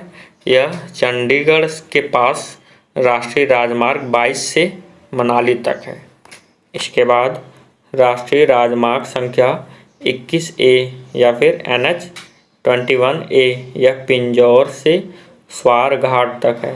फ्रेंड्स इसके बाद नेक्स्ट NH-22 या फिर राष्ट्रीय राजमार्ग संख्या 22 यह 459 किलोमीटर लंबा है। यह अंबाला से भारत चीन सीमा के पास सिपकिला तक है। इसके बाद राष्ट्रीय राजमार्ग 23 यानी NH-23 यह 459 किलोमीटर लंबा है। यह चस से राष्ट्रीय राजमार्ग 42 के संगम तक है। इसके बाद नेक्स्ट राष्ट्रीय राजमार्ग 24 या फिर NH-24 यह 438 किलोमीटर लंबा है। यह दिल्ली से लखनऊ तक है। फ्रेंड्स अब हम बात करेंगे भारत में रेल परिवहन यानी रेलवे ट्रांसपोर्टेशन इन इंडिया। तो चलिए फ्रेंड्स शुरू करते हैं। फ्रेंड्स इंडियन रेलवे की शुरुआत यानी भारतीय रेलवे की शुरुआत 1853 ईस्वी में मुंबई से ठाणे 34 किलोमीटर के बीच प्रारंभ हुई थी। फ्रेंड्स भारतीय रेलवे एशिया की सबसे बड़ी तथा विश्व की दूसरी सबसे बड़ी रेल व्यवस्था है। इसके अलावा विश्व की पहली रेलगाड़ी 1825 ईस्वी में लिवरपूल से मैनचेस्टर के बीच चली थी। यानी यहाँ से एक क्वेश्चन ये बन सकता है कि विश्व की सबसे पहली रेलगाड़ी कब चली थी, तो आपका आंसर होगा 1825 ईस्वी में लिवरपूल से मैनचेस्टर के बीच चली थी। और इसके बाद भारतीय रेलवे बोर्ड की स्थापना मार्च 1905 ईस्वी में की गई थी। यानी भारतीय रेलवे बोर्ड जो है उसकी स्थापना 1905 ईस्वी में की गई थी, वो भी मार्च महीने में। फ्रेंड्स इसके बाद भारतीय रेलवे प्रशासन तथा प्रबंध की जिम्मेदारी रेलवे बोर्ड पर है। रेलवे बोर्ड को 17 मंडल जो पहले 9 था में बांटा गया है। प्रत्येक मंडल का प्रधान महाप्रबंधक होता है। फ्रेंड्स जो भारतीय रेलवे के लोगों में 17 स्टार लगे होते हैं वो इन्हीं 17 मंडलों से मिलकर बने होते हैं। यानी 17 मंडल को 17 स्टार में कन्वर्ट किया गया है। फ्रेंड्स अब हम जानेंगे भारतीय रेल मंडल एवं उनके मुख्यालय के बारे में। इससे क्वेश्चन हर एक एग्जाम में पूछे जाते हैं, इसलिए प्रॉपर इस सभी को आप लर्न कर लीजिएगा। तो चलिए शुरू करते हैं फ्रेंड्स। सबसे पहले उत्तर रेलवे जिसका मुख्यालय नई दिल्ली में है। इसके बाद फ्रेंड्स साउथ रेलवे यानी दक्षिण रेलवे, इसका मुख्यालय चेन्नई में है। इसके बाद मध्य रेलवे जिसका मुख्यालय महाराष्ट्र के मुंबई में है। इसके बाद साउथ ईस्ट रेलवे यानी दक्षिण पूर्व रेलवे जिसका मुख्यालय कोलकाता में है। इसके बाद उत्तर पूर्वी सीमांत रेलवे जिसका मुख्यालय मालेगांव में है। उसके बाद उत्तर मध्य रेलवे जिसका मुख्यालय इलाहाबाद प्रेजेंट टाइम में प्रयागराज में है। यानी इलाहाबाद का नाम प्रयागराज कर दिया गया, इसलिए प्रयागराज में है। उसके बाद दक्षिण पश्चिम रेलवे इसका मुख्यालय हुबली में है। इसके बाद पूर्वोत्तर रेलवे जिसका मुख्यालय भुवनेश्वर में है। इसके बाद पश्चिम रेलवे, इसका मुख्यालय चर्च गेट मुंबई। उसके बाद पूर्व रेलवे, इसका मुख्यालय कोलकाता में है। पूर्वोत्तर रेलवे, इसका मुख्यालय गोरखपुर में है, गोरखपुर उत्तर प्रदेश में है।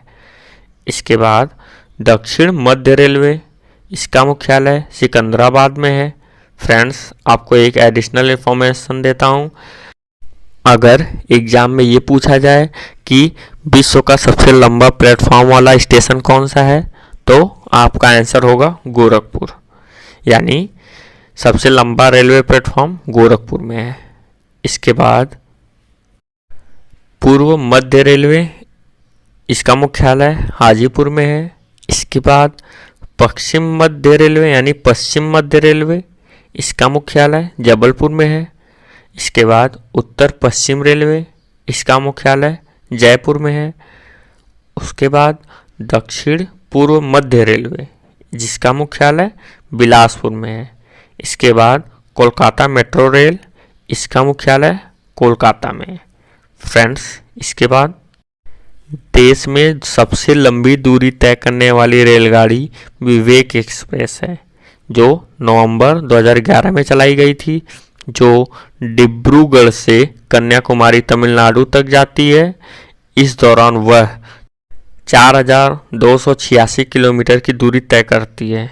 यानी आपसे ये पूछा जा सकता है कि भारत में सबसे लंबी दूरी तय करने वाली रेलगाड़ी कौन सी है, तो आपका आंसर होगा विवेक एक्सप्रेस, जो डिब्रूगढ़ से कन्याकुमारी तमिलनाडु तक जाती है। फ्रेंड्स, इससे पूर्व हिमसागर एक्सप्रेस, जो जम्मू तवी से कन्याकुमारी तक जाती थी, जो 3726 किलोमीटर की दूरी तय करती थी, सबसे लंबी दूरी तय करने वाली रेलगाड़ी थी। इसके बाद विश्व का सबसे लंबा रेल मार्ग ट्रांस साइबेरियन रेल मार्ग, जो रसिया में है यानी रूस में है, जो लेनिनग्राड से व्लादिवोस्टोक तक 9438 किलोमीटर तक का है। फ्रेंड्स, आपको एक और इन्फॉर्मेशन देता हूँ। सबसे लंबा railway station grand central terminal है, जो शिकागो में है, और विश्व का कसाई खाना भी शिकागो को कहते हैं। यानी विश्व की सबसे बड़ी मांस की मंडी शिकागो में है। इसके बाद फ्रेंड्स, भारत में बिजली से चलने वाली पहली रेलगाड़ी डेक्कन क्वीन थी, जो मुंबई और पुणे के मध्य चली थी, यानी चलाई गई थी। इसके बाद अब हम बात करते हैं कोलकाता मेट्रो रेल के बारे में। 1972 ईस्वी में बनी यह योजना 1975 ईस्वी में अमल में आई।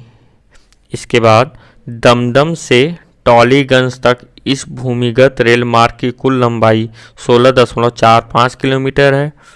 कोलकाता मेट्रो रेल की शुरुआत 24 अक्टूबर 1984 को हुई। यानी आपसे ये भी पूछ सकता है कि कोलकाता मेट्रो रेल की शुरुआत कब हुई थी, तो आपका आंसर होगा 24 अक्टूबर 1984 को। फ्रेंड्स, इसके बाद अब हम जानेंगे दिल्ली मेट्रो रेल के बारे में। फ्रेंड्स, यह परियोजना जापान व कोरिया की कंपनियों के सहयोग से बनाई गई है। इसके अंतर्गत सबसे पहली रेल सेवा 25 दिसंबर 2002 ईस्वी को 30 हजारी से शाहदरा के बीच चलाई गई थी। फ्रेंड्स, इसके अलावा दिल्ली मेट्रो भारत की सबसे एडवांस मेट्रो है, यानी सबसे ज़्यादा विकसित मेट्रो जो है दिल्ली मेट्रो है। इसके बाद अब हम बात करेंगे बेंगलुरु मेट्रो रेल के बारे में। फ्रेंड्स, बेंगलुरु मेट्रो रेल की शुरुआत 20 अक्टूबर 2011 ईस्वी से नम्मा मेट्रो के नाम से शुरू हुई है। इसके ढांचागत सुविधा का विकास जापान के सहयोग से किया गया है। फ्रेंड्स, इसके बाद मुंबई मेट्रो रेल, इसकी शुरुआत 8 जून 2014 ईस्वी को हुई है। जयपुर एवं चेन्नई में भी मेट्रो रेल की सेवा शुरू हो गई है। फ्रेंड्स, सबसे लेटेस्ट में लखनऊ मेट्रो शुरू हुई है। इसके बाद विश्व की पहली मेट्रो रेल लंदन में चली थी, यानी ब्रिटेन में चली थी, जिसकी शुरुआत 10 मई 1963 ईस्वी को हुई। यह विश्व की दूसरी सबसे लंबी मेट्रो ट्रेन है। इसकी लंबाई 402 किलोमीटर है। इसके बाद अब हम बात करेंगे चाइना की। चीन की शंघाई मेट्रो विश्व की सबसे लंबी मेट्रो ट्रेन है। इसकी लंबाई या इसकी कुल लंबाई 434 किलोमीटर है। इसके बाद रेल इंजन निर्माण के कारखाने चित्तरंजन, वाराणसी तथा भोपाल में हैं। यानी भारत में रेल इंजन निर्माण के जो कारखाने हैं वो चित्तरंजन, वाराणसी तथा भोपाल में स्थित हैं। फ्रेंड्स, इसके बाद सवारी डिब्बों का निर्माण चेन्नई, कपूरथला, कोलकाता तथा बेंगलुरु में किया जाता है। रेल इंजन बनाने का नया कारखाना मधेपुरा में स्थापित है। यहाँ पे इलेक्ट्रिकल इंजन बनाए जाते हैं। इसके बाद पहिया बनाने का कारखाना छपरा बिहार एवं rail coach factory Uttar Pradesh के रायबरेली में स्थापित है या फिर रायबरेली में स्थापित किया गया है। इसके बाद फ्रेंड्स, यह वीडियो यहीं समाप्त होती है। आई होप आप सभी को यह वीडियो बहुत पसंद आई होगी। फ्रेंड्स, अगर आप सभी को वीडियो पसंद आई है, लाइक करें, शेयर करें, साथ ही साथ कमेंट करें। और अगर आप आरबी कैंपस चैनल पर नए हैं या फिर आपने आरबी कैंपस चैनल को सब्सक्राइब नहीं किया है तो सब्सक्राइब कर लें। साथ ही साथ बेल आइकन यानी घंटी के बटन को ज़रूर दबाएं, जिससे कि आपको इस चैनल की सभी वीडियोस को नोटिफिकेशन सबसे पहले मिले। फ्रेंड्स, मिलते हैं अगली वीडियो में। आप सभी का वीडियो देखने के लिए बहुत बहुत धन्यवाद।